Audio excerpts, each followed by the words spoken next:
यह तो आप जानते ही हैं कि श्री कृष्ण ने अर्जुन को गीता का ज्ञान दिया था, परंतु युद्ध के दौरान कृष्ण जी का कर्ण के साथ भी संवाद होता है।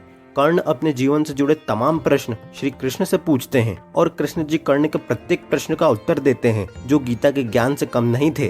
कर्ण श्री कृष्ण से पूछते हैं कि हे वासुदेव, क्यों मेरे सामर्थ्य को उचित सम्मान नहीं दिया इस समाज ने? क्यों द्रोणाचार्य ने मुझे गैर क्षत्रिय जानकर शिक्षा नहीं दी? क्या दोष है मेरा? आप तो जानते हैं वासुदेव, मैं क्षत्रिय हूँ, फिर भी मुझे क्यों सदा सूत पुत्र कहकर अपमानित होना पड़ा? क्यों मुझे हर कदम पर परीक्षा देनी पड़ी? इस पर कृष्ण जी कहते हैं, क्योंकि कर्ण तुम एक विशेष इंसान हो, तुम्हारे अंदर पर्याप्त धैर्य है और जो लोग धीर वीर गंभीर होते हैं उन्हें परीक्षा भी उतनी ही विशेष देनी पड़ती है। कृष्ण जी आगे कहते हैं, जाति पाति के आधार पर किसी को उसके सपनों से वंचित करना, किसी के अधिकार से संपत्ति से बेदखल करना अवश्य ये घोर अपराध है, यह मानवता के विरुद्ध है। इस पर कर्ण कहते हैं, तो फिर मेरा क्या दोष है वासुदेव? अगर मैंने अपने सामर्थ्य का इस्तेमाल अपने अधिकार को प्राप्त करने के लिए किया तो क्या गलत किया मैंने? क्यों मुझे इस समाज ने अपनाया नहीं? कृष्ण जी कहते हैं, एक समय था अंगराज जब परशुराम जी के पिता की हत्या हुई। परशुराम जी को पिता की मृत्यु की पीड़ा हुई, परंतु उन्होंने उस पीड़ा में भी विचार किया कि क्यों उनके पिता की हत्या हुई, कहां कहां अधर्म फैला है, और तब उन्होंने अधर्मी क्षत्रियों का नाश करना अपने जीवन का मूल मंत्र बना लिया और तब वह भगवान परशुराम कहलाए।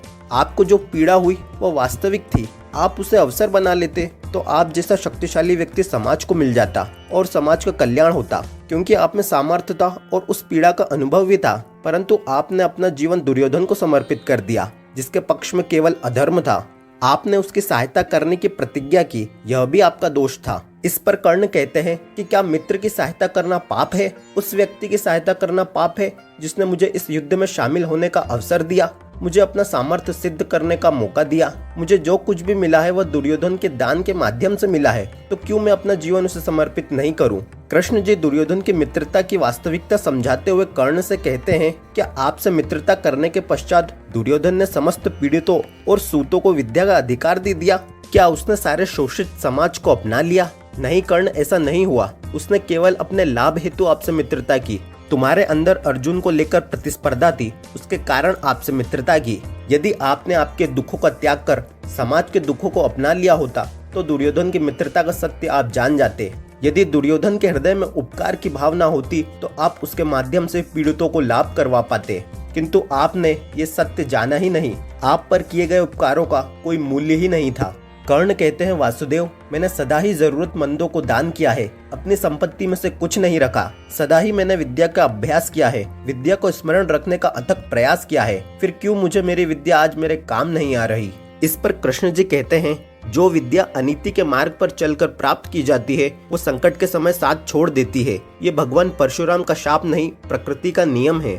आपने केवल अपने अपमान का प्रतिशोध लेने के लिए विद्या प्राप्त की। वास्तव में विद्या प्राप्त करने हेतु श्रम की तो आवश्यकता ही नहीं होती, केवल एकाग्रता और समर्पण पर्याप्त है।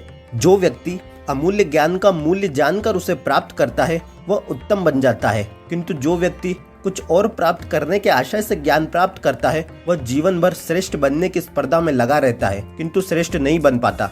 आपने भी किसी आशय से ज्ञान प्राप्त किया, ज्ञान प्राप्ति का आपका आशय ही गलत था। कृष्ण जी कर्ण को अंतिम शिक्षा देते हुए कहते हैं कि एक बात याद रखो अंगराज, जो व्यक्ति समाज के लिए जीता है वह खुद का उद्धार तो करता ही है, साथ ही समाज को भी लाभ पहुंचाता है, परंतु जो व्यक्ति स्वयं के लिए जीता है वह स्वयं के साथ साथ समाज को भी हानि पहुंचाता है।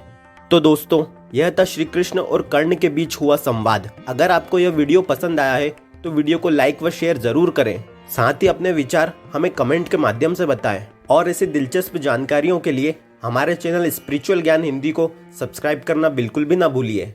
धन्यवाद।